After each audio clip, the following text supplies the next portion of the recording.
सब अपने नसीब का खाते हैं। ये कहानी है एक सेठ की, जिसके यहाँ एक लड़का काम करता था। वह अपने काम में बहुत ही निपुण था। वह अपने काम को बहुत मेहनत और ईमानदारी के साथ किया करता था। वह काफ़ी समय से उसके पास काम कर रहा था। एक दिन उसने छुट्टी कर ली तो सेठ ने सोचा, कहीं यह काम छोड़कर तो नहीं चला गया। काफ़ी समय से यह मेरे पास काम कर रहा है और मैंने इसकी तनख्वाह भी नहीं बढ़ाई है। अब जब यह आएगा तो मैं इसकी तनख्वाह बढ़ा दूंगा। वह अगले दिन काम पर फिर आया और अपने काम को मेहनत और ईमानदारी से करने लगा। और कुछ 1 महीना कंप्लीट होने के बाद सेठ ने उसको जो तनख्वाह दी वह बढ़ाकर दी, पर उसने इस बढ़ी हुई तनख्वाह को लिया पर किसी भी प्रकार की प्रक्रिया नहीं दिखाई और सामान्य ही रहा। और इस तरह कुछ समय वह अच्छे से काम करता रहा और एक दिन फिर उसने दोबारा से छुट्टी ले ली।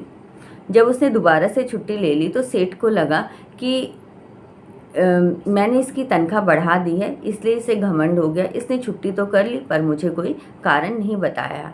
अब मैं इसकी तनख्वाह पहले जैसी ही कर दूंगा। वह अगले दिन आया।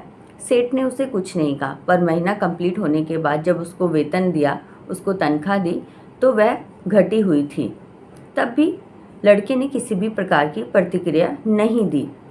उसका यह व्यवहार सेठ को बहुत परेशान कर रहा था, क्योंकि वह बहुत ही सामान्य था और वह उसी प्रकार से काम कर रहा था जैसे वो पहले करता था। उससे रहा ना गया। उसने लड़के को बुलाया और उससे पूछा, अच्छा तुम मुझे ये बताओ, जब मैंने पिछली बार तुम्हें तनख्वाह बढ़ाकर दी और फिर तनख्वाह घटाकर दी, दोनों ही तरह तुमने किसी भी प्रकार की प्रतिक्रिया और कुछ भी नहीं कहा। क्या तुम्हें खुशी या गम कुछ महसूस नहीं हुआ? तब उसने बोला, सेठ जी, जब मैंने पहली बार छुट्टी की थी तो मेरे घर में बेटा पैदा हुआ था, तो मुझे लगा उस परमात्मा ने अगर इसको भेजा है तो उसके खाने का भी इंतज़ाम कर दिया है। इसीलिए जब आपने मेरी तनख्वाह बढ़ाकर दी तो मुझे लगा यह उसी का दिया हुआ है।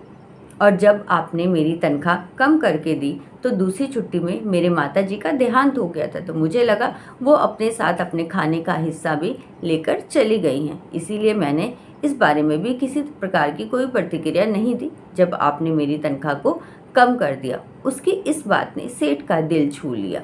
सेठ ने उसको गले से लगा लिया और वह उसी तरह कार्य करता रहा। सेठ ने उसकी तनख्वाह भी बढ़ा दी। इस कहानी से क्या शिक्षा मिलती है? इस कहानी से यह शिक्षा मिलती है कि परमात्मा जब किसी को यहाँ भेजता है तो उसके खाने और रहने का भी इंतज़ाम कर देता है। इस कहानी से एक और शिक्षा मिलती है कि हमें जब हमारे जीवन में खुशी आए तो बहुत ज़्यादा खुश भी नहीं होना चाहिए, और जब हमारे जीवन में बहुत ज़्यादा गम भी आए तो हमें बहुत दुखी भी नहीं होना चाहिए। दोनों ही परिस्थितियों में हमें सामान्य रहना चाहिए। अगर आपको यह कहानी अच्छी लगी तो अपने दोस्तों के साथ शेयर कीजिए, वीडियो को लाइक और सब्सक्राइब कीजिए। और कहानी सुनने के लिए आप लोगों का बहुत बहुत धन्यवाद।